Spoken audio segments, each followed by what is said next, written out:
कोल्हापूरच्या ज्योतिबा मंदिर परिसरात पुजाऱ्यांकडून भक्तांना झालेल्या मारहाणीच्या घटनेनंतर परितेचे गावकरी आक्रमक झालेत. सोमवारी जिल्हाधिकारी कार्यालयावर मोर्चा काढत परितेचे गावकरी पुजारी हटाव ज्योतिबा बचावची मागणी करणार आहेत. 1 एप्रिलला ज्योतिबाची चैत्र यात्रा आहे आणि या पार्श्वभूमीवर निर्माण झालेला वाद प्रशासन कशा प्रकारे मिटवणार याकडे सगळ्यांचं लक्ष लागलंय. पाहूया. त्या पुजाऱ्यांना हटाव अशी भूमिका घेत आम्ही एक टॅगलाईन घेतली आहे की पुजारी हटाव आणि ज्योतिबा बचाव. गुंड पुजारी हटत नाही तोपर्यंत आम्ही मागे हटणार नाही आणि हे संपसपर्यंत आम्ही काही थांबणार नाही. की पुजारी आणि भक्त ही एकमेकाची खुन्नस अजूनही धगधगते. काही दिवसांपूर्वी ज्योतिबा डोंगरावर दर्शनासाठी आलेल्या भक्तांना सुमारे 15 पुजाऱ्यांनी बेदम मारहाण केली होती. या घटनेनंतर कोडोली पोलीस ठाण्यात ज्योतिबा पुजारी आणि परिते ग्रामस्थांच्या विरोधात गुन्हा दाखल करण्यात आला होता. मात्र प्रशासनाकडून मारहाण करणाऱ्या पुजाऱ्यांवर कारवाई करण्यात आली नाही. त्यामुळे पुजारी आणि भक्तांमधील वाद अजूनही धुमसत असल्याचं चित्र आहे. परिते गावातील ग्रामस्थ या संदर्भात संतप्त झाले असून संबंधित पुजाऱ्यांवर कडक कारवाई करण्याची मागणी त्यांनी केली आहे. इतकंच नाही तर गुंड प्रवृत्तीने मारहाण केलेल्या पुजाऱ्यांची नेमणूक रद्द करावी, मंदिरात कायमस्वरूपी शासकीय पुजाऱ्यांची नियुक्ती करावी या मागणीसाठी सोमवारी कोल्हापूर जिल्हाधिकारी कार्यालयावर मोर्चा काढला जाणार आहे. पंढरपूरच्या धर्तीवर या ज्योतिबाला जो काही मुजोर प्रवृत्तीच्या पुजाऱ्यांचा विळखा पडला आहे, त्या प्रवृत्तीपासून श्री क्षेत्र या ज्योतिर्लिंगाला मुक्त करण्यासाठी आम्ही ग्रामस्थांनी एक निर्धार केला आहे.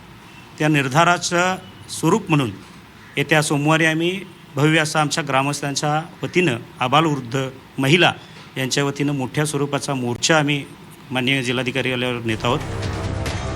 परिते गावातील ग्रामस्थांनी ज्योतिबा डोंगरावरील पुजाऱ्यांच्या विरोधात आवाज उठवताच अनेक गावातून या आंदोलनाला पाठिंबा मिळत असल्याचा दावा गावकऱ्यांनी केलाय.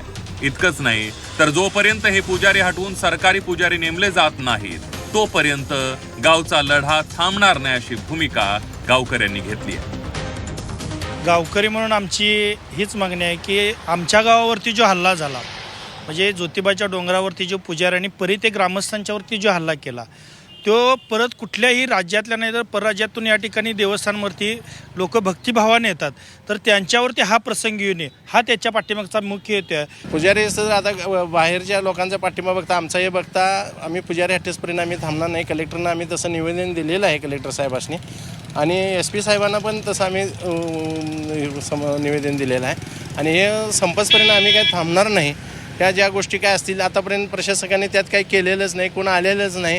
हे पुजारी मुजोरी झालेले आहेत आणि ह्यांचा जो गुंड प्रवृत्ती आहे ही संपवायलाच पाहिजे. त्यासाठी आम्ही गावकऱ्यांनी युवकांनी हे आता पक्क केले, जोपर्यंत हे पुजारी गुंड पुजारी हटत नाही तोपर्यंत आम्ही मागे हटणार नाही.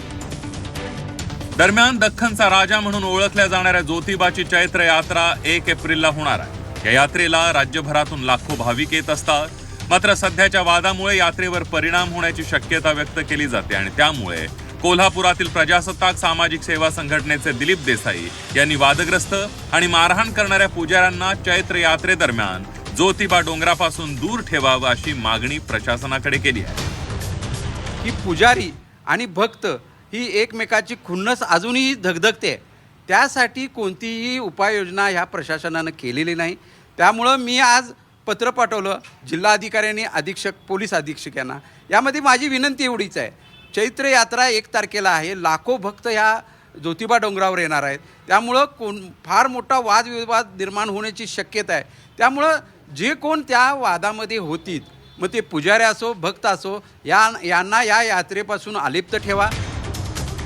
या संदर्भात प्रशासनानं अद्याप ठोस भूमिका न घेतल्यानं स्थानिकांमध्ये नाराजी वाढती आहे.